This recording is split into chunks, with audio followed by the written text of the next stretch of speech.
Hey everyone, welcome back to Mind Spine Tutorials. Mariam here. So now we are starting with the topic osmoregulation in invertebrates. इससे पहले हमने osmotic pressure introduction और कुछ terminologies को discuss किया था osmoregulation में. तो 2 लेक्चर्स हमारे हो चुके हैं. ये हमारा 3rd लेक्चर है. इनवर्टिब्रेट्स में हम सबसे पहले प्रोटोजोआ के साथ स्टार्ट कर रहे हैं. प्रोटोजोआ में जैसे कि अमीबा, पैरामीशियम, इस तरह के ऑर्गेनिजम्स आते हैं, हम जानते ही हैं. यहाँ पर मैंने एक डायग्राम बना रखा है. पहले हम इसको समझते हैं. क्या होता है, समझने की बात ये होती है कि जो ये ऑर्गेनिजम्स होते हैं इनके अंदर जो पानी का इनवर्ट पैसेज होता है वो हमें देखने को नहीं मिलता है कि पानी कैसे अंदर जा रहा है, कौन से सरफेस से अंदर जा रहा है, ये हमें देखने को नहीं मिलता. लेकिन इन्हीं ऑर्गेनिज्म की बॉडी से अगर पानी बाहर जाता है, एग्जिट करता है, तो वो हमें देखने को मिलता है. और वो हमें क्यों देखने को मिलता है? क्योंकि वो continuous working of contractile vacuole की मदद से हमें देखने को मिलता है. तो पानी का अंदर जाने का रास्ता हमें नहीं देखने को मिल रहा है, लेकिन पानी जब वहां से एग्जिट ले रहा है तो वो देखने को मिल जाता है. कॉन्ट्रैक्टाइल वैक्यूल की वर्किंग हमें देखने को मिल जाती है. लेकिन अब ये जो पानी का बाहर जाना है हम इसको प्रिवेंट कर सकते हैं. ये जो पानी का बाहर जाना है आप उसको क्या कर सकते हो? प्रिवेंट कर सकते हो. कैसे प्रिवेंट कर सकते हो? आप वहां पर साइनाइड की अगर पॉइजनिंग करवा दोगे तो वो प्रिवेंट हो जाएगी. यानी कि साइनाइड की जब पॉइजनिंग करवाई, फॉर एग्जांपल हम अमीबा का केस ले लेते हैं. अमीबा के केस में आपने साइनाइड की पॉइजनिंग करवाई तो अब क्या होगा? वो ऑक्सीजन से डिप्राइव होने लगेगी, उसको ऑक्सीजन की कमी होने लगेगी. ऑक्सीजन की कमी होने की वजह से ये होगा कि ये जो अमीबा की कैपेबिलिटी थी, उसके अंदर ये क्षमता थी कि वो अपने अंदर से जो सुपरफ्लुअस वाटर था उसको बाहर करवा देती थी, उसको एग्जिट करवाती थी सुपरफ्लुअस वाटर को.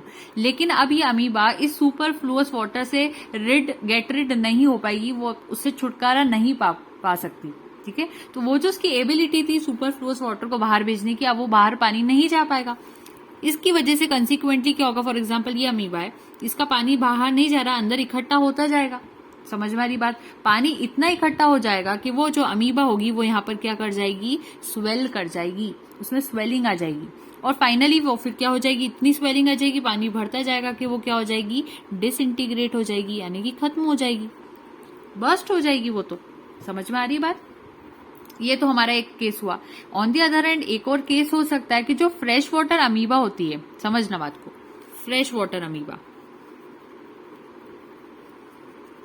फ्रेश वाटर अमीबा का क्या मतलब हुआ? ऐसी अमीबा जिसको हमने ऐसे पानी में रखा है जहां पर सॉल्ट कंसंट्रेशन या तो ना के बराबर होता है या फिर होता ही नहीं है. उस फ्रेश वाटर अमीबा को आपने ट्रांसफर किया सी वाटर के अंदर. इस अमीबा को आप उठाकर कहाँ ले जा रहे हो? समुद्र के पानी में ले जा रहे हो, सी वाटर में डाल दिया, ट्रांसफर कर दिया. अब समुद्र का पानी कैसा होता है? जहां पर बहुत ज्यादा सॉल्ट होता है. या फिर आप चलो सी वाटर में नहीं डालो तो आप इसको ब्रैकिश वाटर में भी डाल सकते हो. ठीक है, ब्रैकिश वाटर क्या होता है? जिसमें थोड़ा सा सॉल्ट पाया जाता है. ठीक है, थोड़ा बहुत होता है, लेकिन सी वाटर के कंपैरिजन में बहुत कम होता है. समझ में आई बात? तो अब जब इस दोनों ही कंडीशन में आप अमीबा को ट्रांसफर करते हो तो it no longer enters through the surface and the contractile vacuole no longer fills and discharges.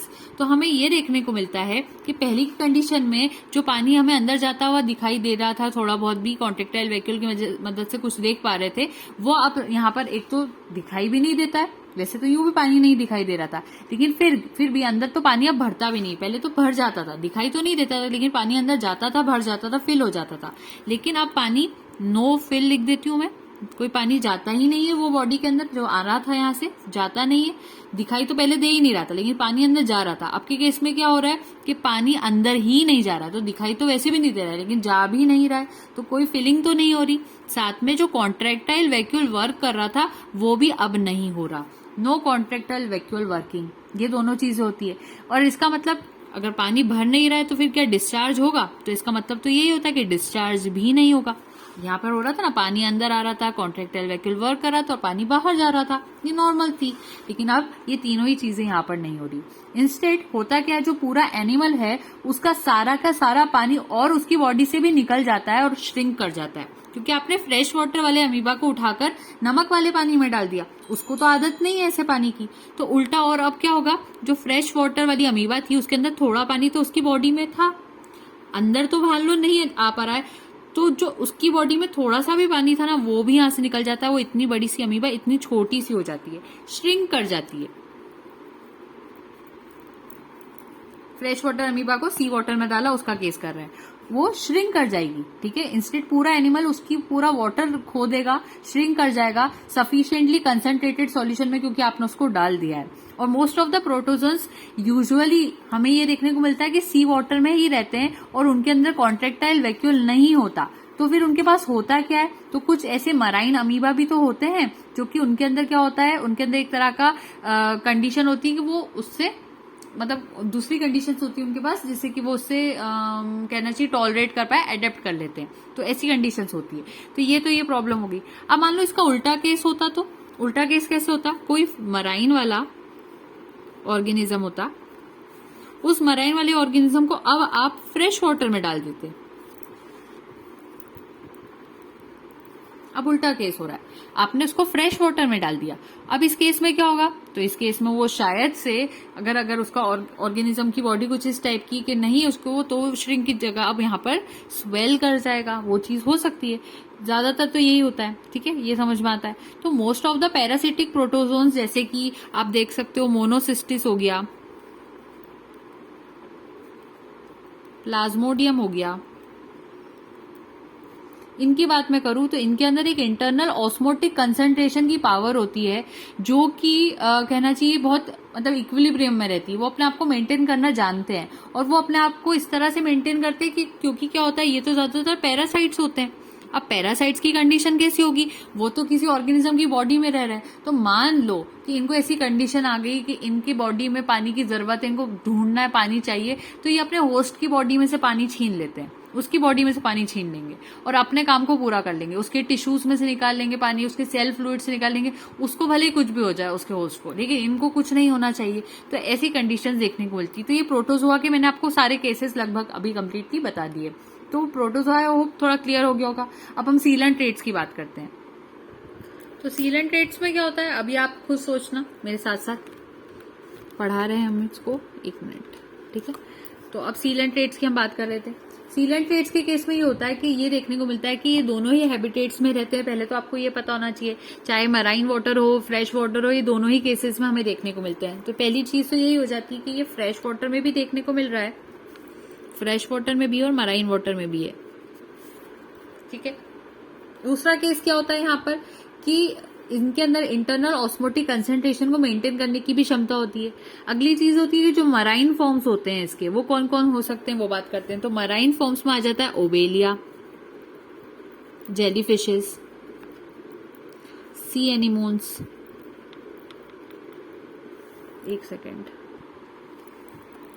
C anemones, मुझे थोड़ा पेन प्रॉपर नहीं वर्क कर रहा था इसलिए ऊपर लेना हुआ इसको।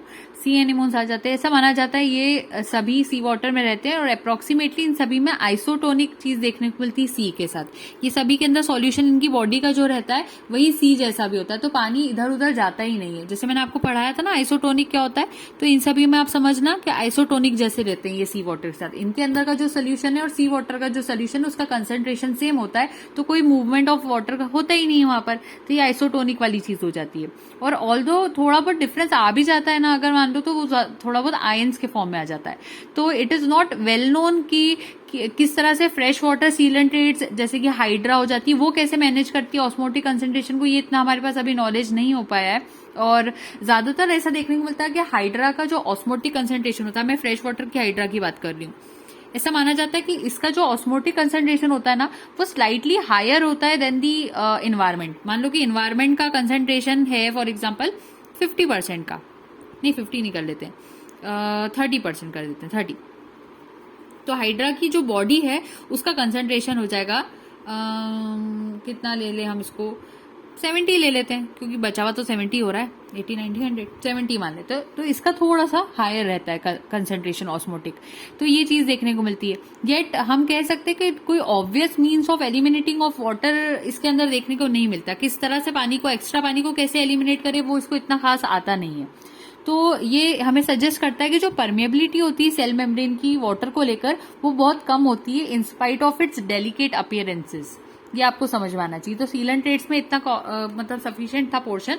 अब प्लेटी एलिमेंट्स को समझ लेते हैं।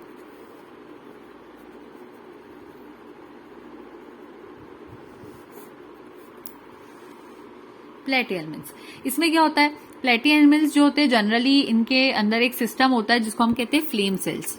सुना होगा आपने, जब मैं एक्सक्रीटरी सिस्टम पढ़ा रही थी तभी मैंने थोड़ा बताया था इसके बारे में, फ्लेम सेल्स। तो फ्लेम सेल्स क्या होते हैं, साथ साथ फ्लेम सेल्स की एक और चीज होती है जिसको हम कहते हैं एक्सक्रीटरी डक्ट्स। जैसे फ्लेम सेल्स क्या होते हैं, जैसे हमारी किडनीज होती है ना, उसी तरह से प्लेटी एलिमेंट्स के फ्लेम सेल्स होते हैं, ऐसे समझ लेना। तो एक्सक्रीटरी डक्ट्स भी होती हैं, और प्रोबेबली ये दोनों ही चीजें मिलाकर क्या करती है, ऑस्मो रेगुलेटरी ऑर्गन्स की तरह एक्ट करती है। और क्या करती है, जो एक्सेस अमाउंट ऑफ वाटर इनकी बॉडी में आ जाता है उसको बाहर एलिमिनेट आउट करवा देती है। फॉर एग्जाम्पल ये प्लेटी एलिमेंट है कोई सा, ठीक है। अब इसमें से क्या हुआ, इसके पास फ्लेम सेल्स होंगे, इसके अंदर ज्यादा पानी भर गया तो वो ज्यादा पानी को फ्लेम सेल्स क्या कर देंगे, H2O को बाहर करवा देंगे, एलिमिनेट आउट करवा देंगे एक्सेस वाटर को। उसी तरह से जो पैरासिटिक प्रोटोजोन्स हो सकते हैं, ये तो नॉर्मल की बात हुई। अब पैरासिटिक क्या होते हैं, जो दूसरों पर निर्भर करते हैं।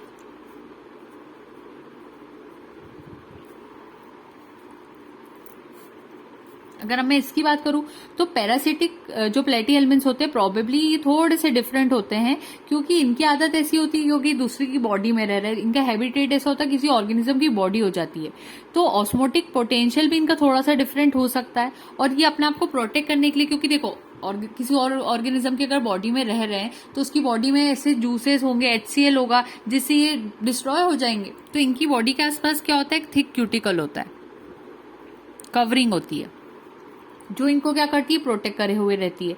तो जैसे कि एक मराइन टर्बिलेरियन है, ठीक है, मैं इसको लिखती हूँ,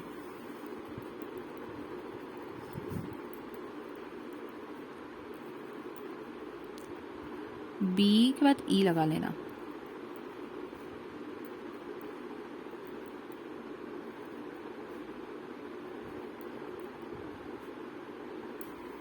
ठीक है, गंडा अलवी, गुंडा उल्वी, ऐसे कुछ नाम इसको कह सकते हैं। तो अजीब सा गुंडा है ये, ऐसे कह सकते हो आप इसको। तो ये स्टडी किया गया कि इसमें कनेक्शन देखने को मिलता है with its power of resistance to dilution of the sea water in which its lives.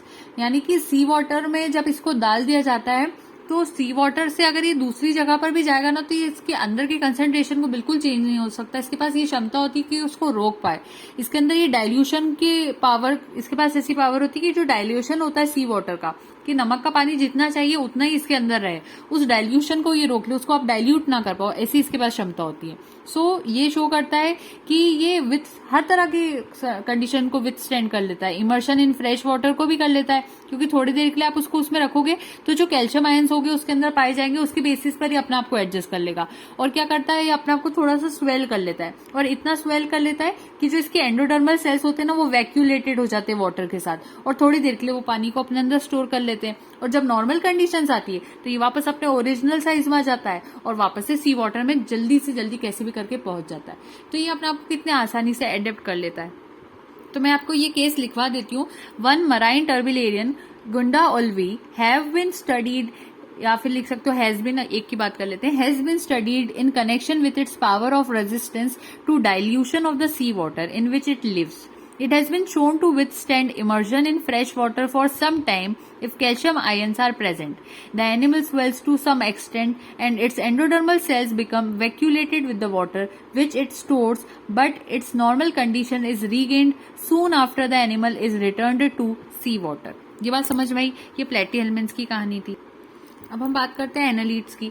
एनालीट के वॉर्म्स होते हैं जैसे कि मराइन पॉलीकीट्स हो गए, फ्रेश वाटर भी हो सकते हैं, टेरिस्टर ओलिगोकीट्स भी हो सकते हैं। इन सभी में थोड़ा बहुत ऑस्मो रेगुलेशन का पावर देखने को मिलता है, लेकिन कुछ ऐसी स्पीशीज होती है जैसे कि पॉलीकीट, नेरीज, डाइवर्सिकलर, ये सब एस्चुरीज में रहते हैं जहां पर सैलिनिटी जो होती है वाटर की वो कॉन्स्टेंटली फ्लक्चुएट करती है, तभी तो वो एस्चुरी कहलाती है।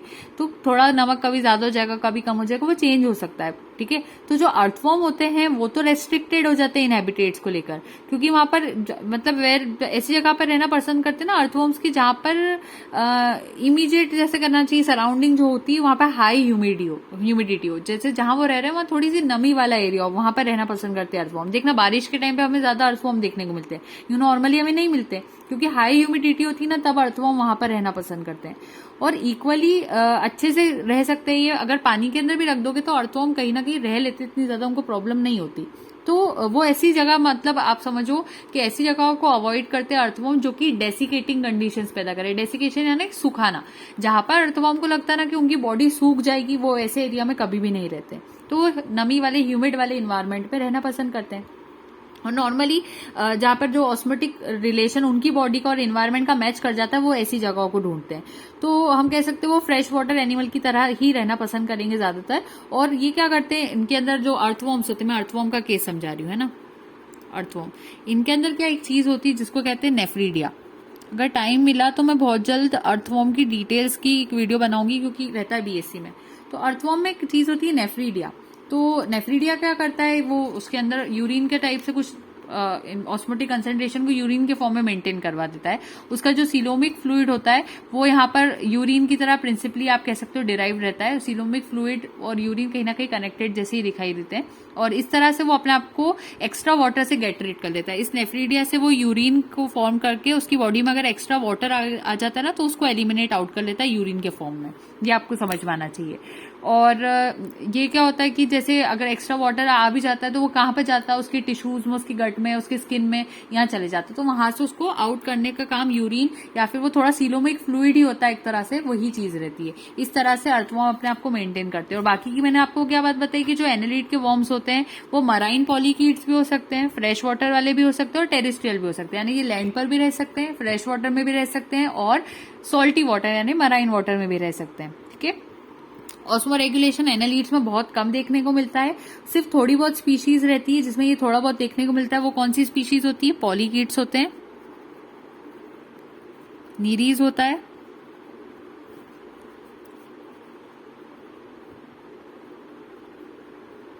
नीरीज डाइवर्सिकलर, ये पूरा एक ही नाम है ना ये।